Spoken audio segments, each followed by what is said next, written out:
from Elgin, Middlesex, London. Thank you, Speaker. Speaker, my question is to the Minister of Education.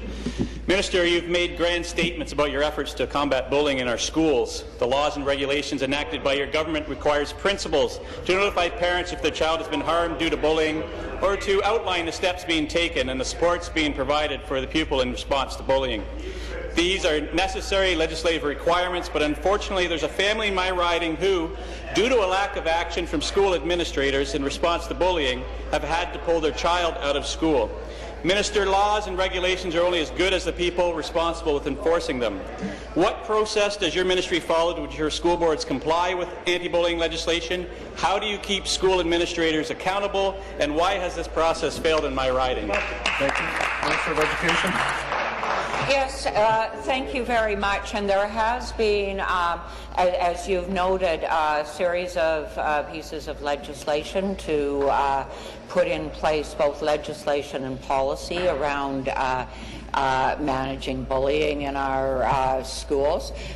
We have come a long way. Not every incident turns out to be managed 100% perfectly, but I think one of the big strides that we are making is making sure that when we do training that we ensure teachers have the appropriate training. Certainly when we put the new laws in place, there was a lot of training for the teachers at that time.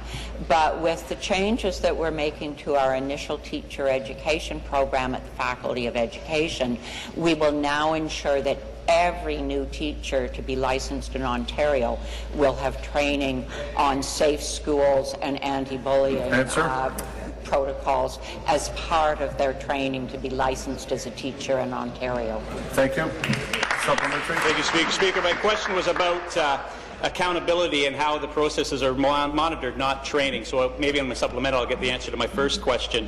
But Minister, bullying is one of the most harmful things a child can experience while at school. That's right. Bullying imposes significant health and social consequences on our community and can adversely affect the developments of our students.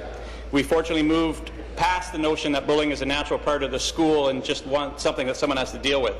And I'm pleased that every party in this House has agreed that legislation is a tool that must be used to fight against bullying. But unfortunately, your government has one of the worst track records for oversight and accountability. This leads to non-compliance, which is undermining anti-bullying legislation. Minister, can you explain, at least to the family in my riding, why they had to pull their child from the school despite legislation designed to keep their child safe? Thank you. Minister. Yes, and I'm pleased that you've noted the dramatic impact that bullying can have on a child, because when you look at all the research, it absolutely indicates that a child who has been bullied, that it can have a dramatic life both on their current school experience and their future life. In fact, the same is true of the child who does the bullying, a chronic bully. You often see that they also have a negative outlook when you look down the road.